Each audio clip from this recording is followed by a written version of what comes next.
चला तर बालमित्रांनो, आज आपण वर्ग पहिलीची पेज नंबर 6 वरील लोभी कुत्रा ही गोष्ट पूर्ण करून सांगणार आहोत. चला तर मग काय विचारलं आहे याच्यामध्ये? गोष्ट तर दिलेली नाही आहे, याच्यामध्ये फक्त काय दिलं आहे? चित्र. मग काय सांगितलं आहे? चित्र बघ, गोष्टीच्या शेवटी काय घडले असेल त्याचा विचार कर आणि गोष्ट पूर्ण करून सांग. मग तुम्हाला अगोदर हे चित्र बघून घ्यायचे आहेत. पहा बरं, मग पहिल्या चित्रामध्ये काय दिसत आहे? एक कुत्रा दिसत आहे. तो कुत्रा तेथून जात असताना त्याला काय सापडला आहे? एक भाकरीचा तुकडा सापडला आहे. मग त्या कुत्र्याने काय केलं आहे? तो भाकरीचा तुकडा तोंडामध्ये उचलून घेतला आहे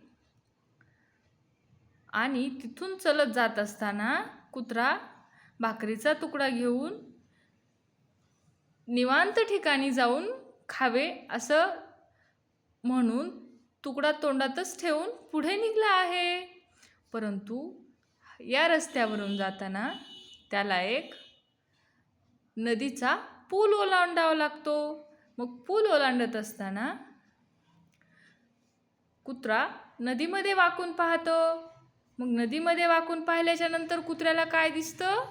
त्याचं प्रतिबिंब दिसतं. परंतु कुत्र्याला काय वाटतं की पाण्यामध्ये आणखीन एक कुत्रा आहे आणि त्याच्या पण तोंडामध्ये एक भाकरीचा तुकडा आहे. जर तो मी मिळवला तर माझ्याकडे भाकरीचे 2 तुकडे होतील आणि मला पण खूप भूक लागलेली आहे. माझी भूक पण भागेल. मग कुत्रा असं ठरवतो की या कुत्र्याच्या तोंडातला तुकडा आपण मिळवायचा. मग कुत्रा जोराने भुंकू लागतो. भुंकल्यामुळे काय होतं?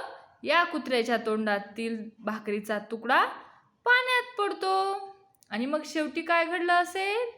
शेवटी असं घडलं असेल की या कुत्र्याला स्वतःजवळ असलेला तुकडा देखील गमवावा लागला.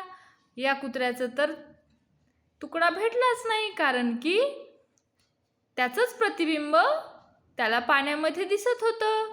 त्यामुळे त्याला कुत्र्याच्या तोंडामध्ये भाकरीचा तुकडा दिसत होता आणि शेवटी याच्याही तोंडात तुकडा नाही राहिला आणि खालच्या प्रतिबिंबाच्याही तोंडात तुकडा राहिला नाही.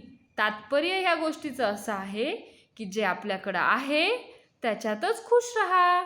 दुसऱ्याकडच्या वस्तू पाहून आपण लगेच म्हणतो हे मला पाहिजे, ते मला पाहिजे, हे माझ्याकडे नाही आहे, ते माझ्याकडे नाही आहे.